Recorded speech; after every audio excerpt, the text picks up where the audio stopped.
Hello, we're here in the wilderness to talk about something that seldom gets talked about in the wilderness, which is electronics.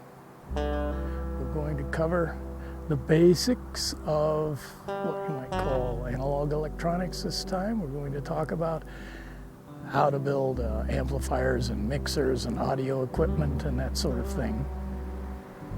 Today, we talk about the three main components in electronics, which are resistors, capacitors, and amplifiers.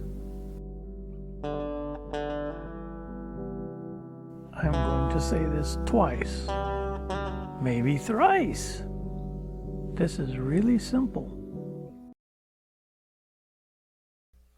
This is really simple. This is really simple.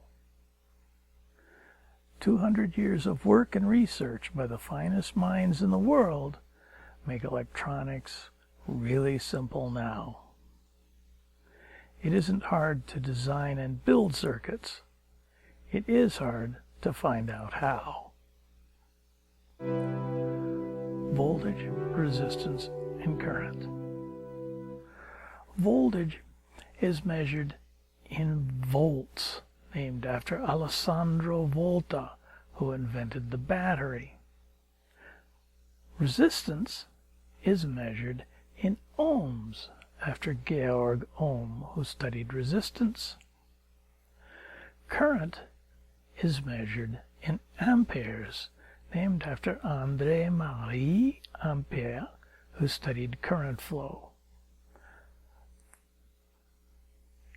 The prefix for a million of something is meg, as in megohm or megavolt. The prefix for 1,000 of something is kilo, as in kiloohm or kilovolt. 1,000,000 ohms, 1 megohm or 1 m. 1,000 ohms, 1 kiloohm or 1 k. The prefixes for thousandth and millionth are milli and micro. We often talk of millivolts and microamps, for example. Here's the deal. 1 volt across a 1 ohm resistor causes 1 ampere to flow through the resistor. 1 volt, 1 ohm, 1 amp. We measure voltage across 2 points and amperage through a wire.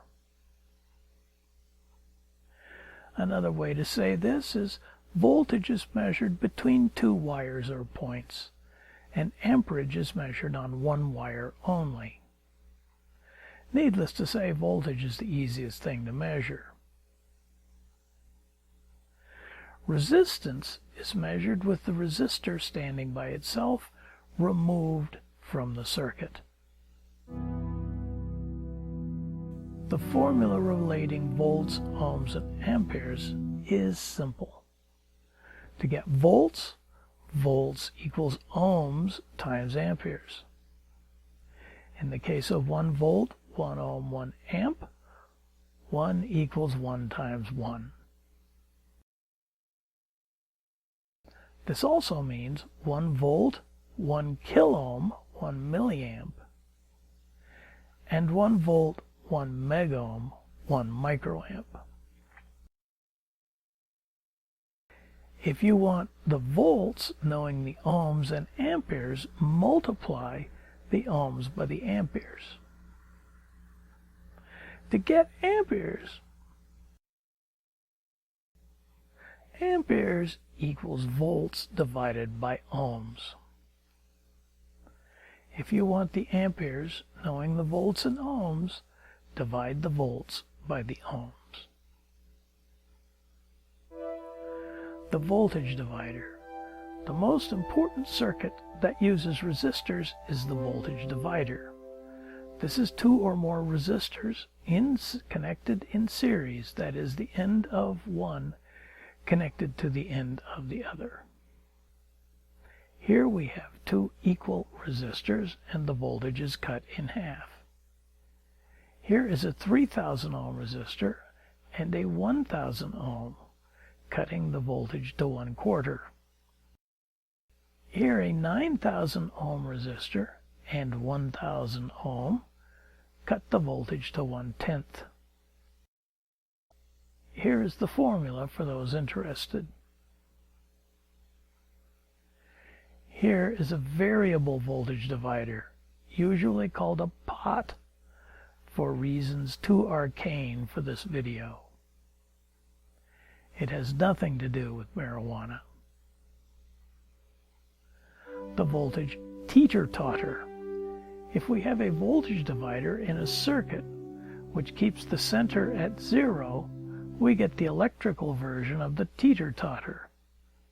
To get the center to 0 with two equal resistors, the bottom must be a mirror of the top. 1 volt on top and -1 volt on the bottom. To get the center to 0 with a 1000 ohm and a 10,000 ohm resistor, the bottom must be 10 times lower than the top, 1 volt on top and -10 volts on the bottom. This teeter-totter will arrive again shortly, kids. The capacitor. Two plates separated by an insulator form a capacitor. When people talk about Ben Franklin, the kite, and the key, they generally don't know that the most important piece in the experiment was the capacitor, called in those days a Leyden jar. The electricity from the lightning bolt was stored in a Leyden jar to allow measurement that proved lightning was electricity. Capacitors have lots of uses, but in this video the capacitor is only used to store a bit of electricity, just like in the 18th century. The amplifier. There are hundreds of different types of amplifiers. The most perfect one is the operational amplifier, or op amp. Operational amplifiers dominated computing from the 1940s through the 1960s.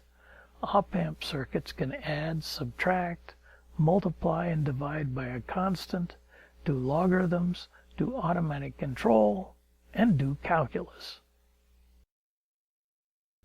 In most control and monitor applications, these computers are as good as the digital ones.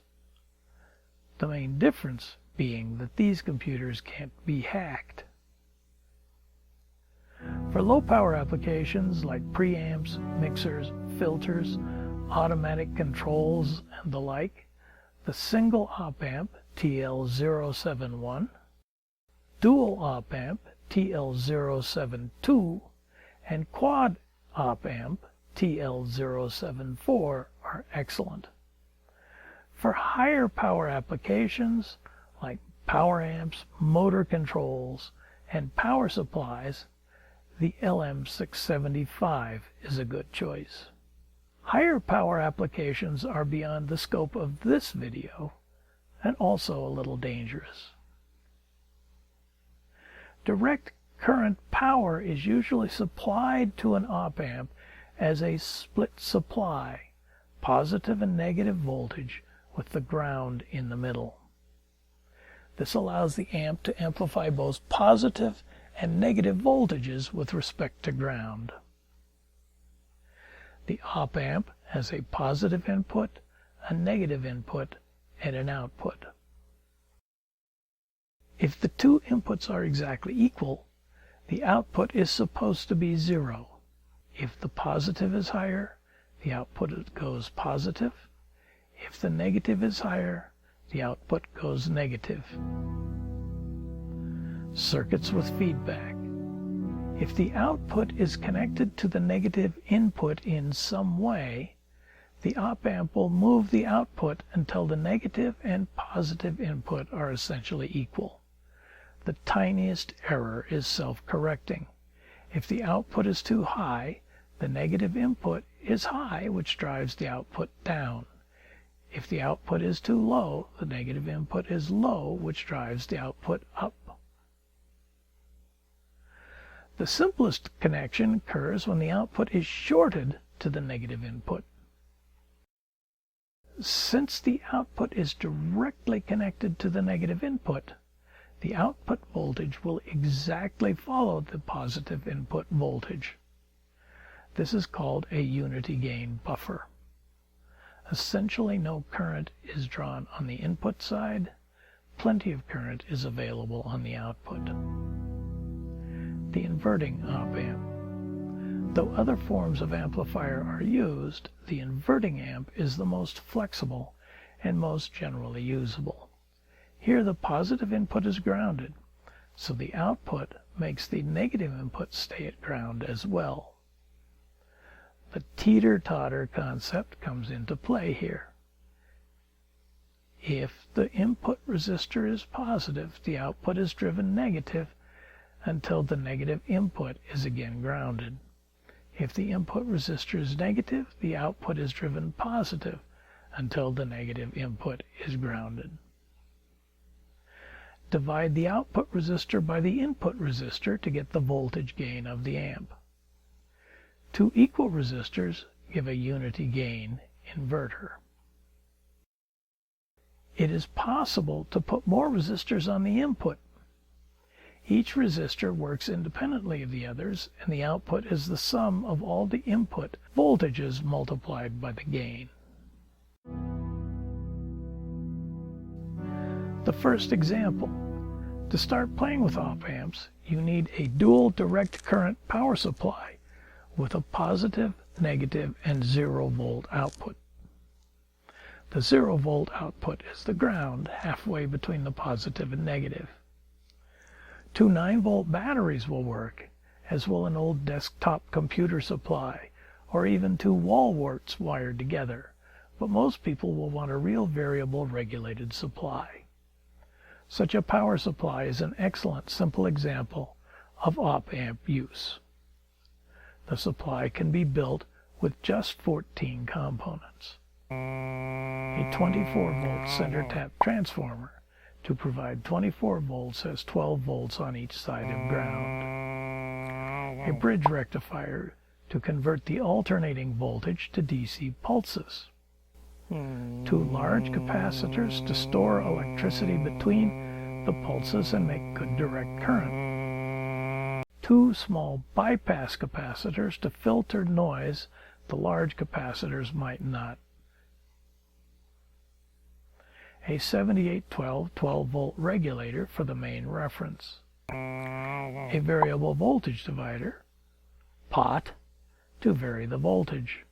An LM675 non-inverting buffer connected to the pot for high current positive voltage output between 0 and 12 volts. An LM675 inverting buffer with two equal resistors to track the positive voltage and output a negative voltage.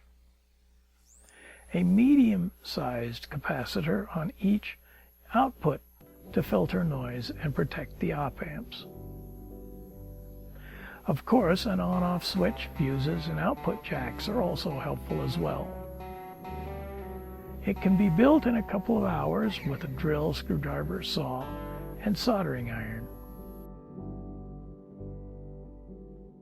This power supply and a voltmeter are the two essential foundations of an electronic shop. Here's the device. I constructed this a little crudely because that's the easiest way. A piece of scrap plywood, some fiberglass reinforced plastic, and the case is done. No fancy circuit board, no professional look.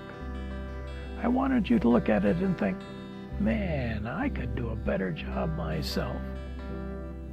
You probably can, and really should.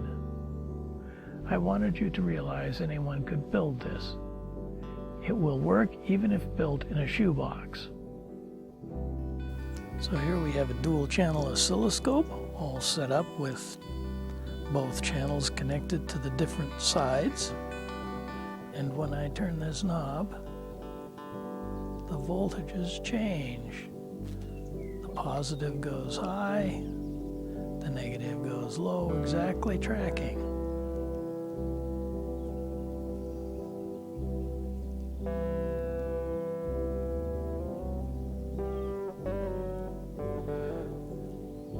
Aren't teeter-totters fun? I hope you enjoyed this talk about operational amplifiers, and I thank you.